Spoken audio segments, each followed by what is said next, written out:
এটা কুম্ভ লগ্নের কুণ্ডলী, লগ্নপতি শনি। শনি ভোগের গ্রহ নয়। 12 নম্বর ঘরে, মোক্ষের ঘরে, নিজের ঘরে শনি বসে রয়েছে সক্ষেত্রস্থ, সেই কারণে এনার মধ্যে আধ্যাত্মিকতা দেখা গেছে। ভোগের প্রতি খুব একটা আগ্রহ নেই।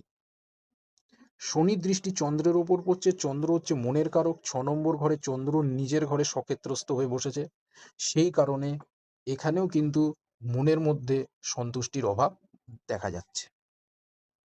শুক্র হচ্ছে প্রেম, ভালোবাসা, বিবাহের কারক গ্রহ। শনির দৃষ্টি শুক্রের ওপরেও পড়ছে, সেই কারণে এখানেও কিন্তু ডিস্যাটিসফ্যাকশন, একঘেয়েমি ভাব, অসন্তুষ্টি এখানেও দেখা যাচ্ছে। শুক্র আছে বিশাখা নক্ষত্রে, বৃহস্পতির নক্ষত্রে। বিশাখা নক্ষত্রে শুক্র থাকলে বিবাহিত জীবন সুখের হয় না। এরপরে বলবো সপ্তম ঘর থেকে আমরা বিবাহিত জীবনের বিচার করি। তো কুম্ভ লগ্নের ক্ষেত্রে সপ্তম ঘর হচ্ছে সিংহ রাশির ঘর। আত্মসম্মানবোধ প্রবল, যেখানে সম্মান পাবেন সেখানেই থাকবেন, নাহলে সেখানে থাকবেন না। সপ্তমপতি রবি নিচস্থ রাহুর সাথে একাদশ ঘরে আছে, সেই কারণে ইগোকে বাড়িয়ে দিয়েছে। ইগোর জন্য সংসার জীবনে অশান্তি।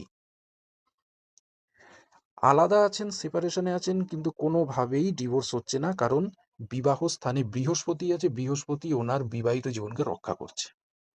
তো এই জন্মছকে 100% সেপারেশনের যোগ আছে, কিন্তু সুখ একদম নেই।